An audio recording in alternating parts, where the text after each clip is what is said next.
Boss Kevin. Hello guys, okay kita nak unbox Reso Pilot Pro. Pilot Pro ni yang paling up dekat Reso, dekat Malaysia lah untuk sekarang Reso Pilot Pro. Okay, so sebelum saya nak unbox ni, kita nak tengok macam mana. Ramai yang tanya macam mana alat device tu, besar ke kecil macam mana rupa tu. Alright, function penting dia kita tengok dulu. Dual SIM, dual brand hybrid mesh. Power lah nama tu, apa benda aku tak faham. Okay, dia ada mesh lah, mesh connection. Okay, cross brand, okay, boleh connect dengan Kado ke atau brand lain lah. Alright, yang pentingnya smart AI wise camera direct connection, boleh connect dengan kamera 360 ke apa, GoPro ganda. Alright, dan collision sensor, OTA update, over the air update, 30 rider live intercom. Okay, AI noise reduction. Power juga. Okay, jom kita tengok. Alright, box yang comel, nampak sangat premium. Alright, buka warna magnetik dah, tengok. Magnetik. Dia boleh Apple App Store, Apple punya ni pun ada, Android pun ada Alright, inilah dia punya nampak device. Nice juga, dia nampak premium lah. Okay, nampak premium. Macam edge juga ada dial. Alright, atas bawah ada button, rasa senang sikit kalau kita nak pakai glove ke apa, nak tekan button ni easy sikit lah. Depan ada satu button, 1, 2, 3, 4 button. Alright, so nampak tak dia punya curve pun macam aerodynamic sikit lah, mungkin untuk potong angin ke apa.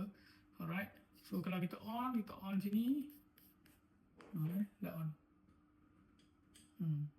Okay, charging port kat sini So, okay, untuk masalah untuk apa Kado kena ada kuku. Saya gigit kuku, so saya kena minta pertolongan wife saya. Tapi untuk ni tak perlu. Nampak?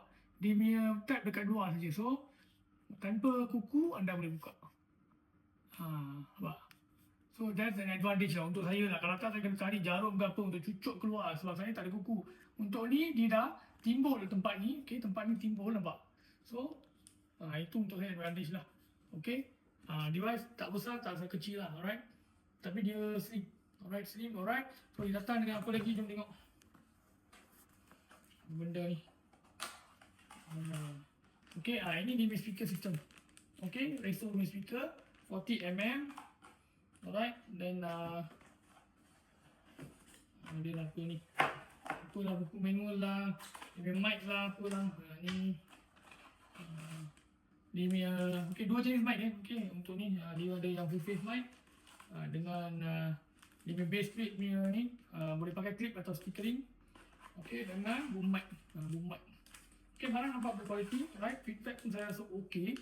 Ini dia punya tapak magnetik tapak magnetik macam edge juga. Alright, so macam menarik, right, macam menarik. So jika anda tengah cari, kita ada 3 model ready stock untuk Reso. So datang, kami bagi terang penerangan semua. Kalau anda beli dengan kita akan pasang siap, setting, training, cara pakai dan register warranty untuk anda. Alright, semua ada kita. Alright, itu saja saya Boss Kevin.